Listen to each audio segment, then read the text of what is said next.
Okay. Hi, my name's Amber Case. I'm a cyborg anthropologist, so I look at the interaction between humans and technology and how technology is changing culture over time. Okay. Why are we all cyborg?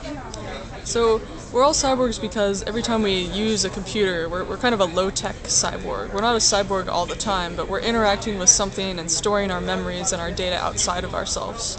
And until this moment in time, this very recent moment, we were using tools to extend our physical self. So a hammer could hit something and make our fists harder.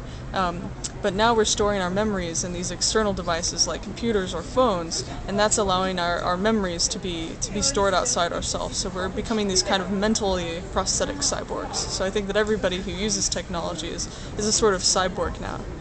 So do you think that technology could help us to be more human? Absolutely. I think that a lot of people are somewhat isolated. So for instance, if you're in a geography where you don't have anyone around you that shares your same interests, you can use technology to find those people, irregardless of the geography, to share those interests with. And I think there's a number of things that technology is doing. I mean, it's inherently social. You're connecting to something in order to get to someone. And so it's just this new interface that allows people to connect to more people more quickly. Okay.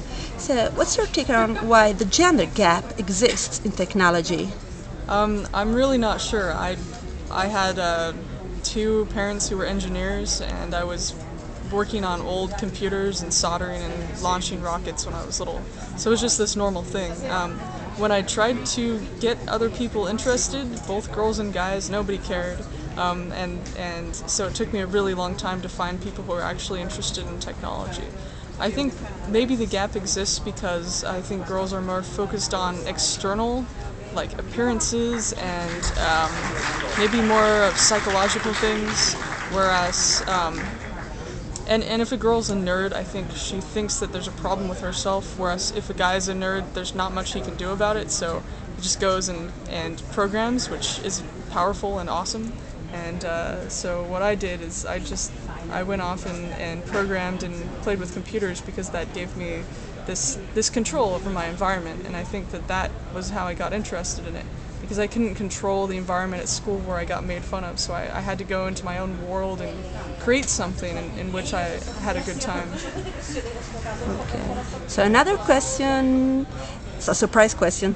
What is your favorite gadget, software or website that makes your life easier? I like this little program called Skitch. Skitch is a screen capture tool, and you can use some keyboard shortcuts, and it'll take a picture of your screen, and then you can upload it directly to Flickr. So then I use Flickr as kind of an online research archive, and it's this very smooth transition from taking a screenshot of a page, copying the URL, posting it to Flickr, and pasting the URL, and I have a memory stored about what I was looking at. And the interface is beautiful because you can press a button that says done and it will flip over and show you all the stuff that you've stored. It's so easy to use. Okay, thank you very much. Thank you. Ciao.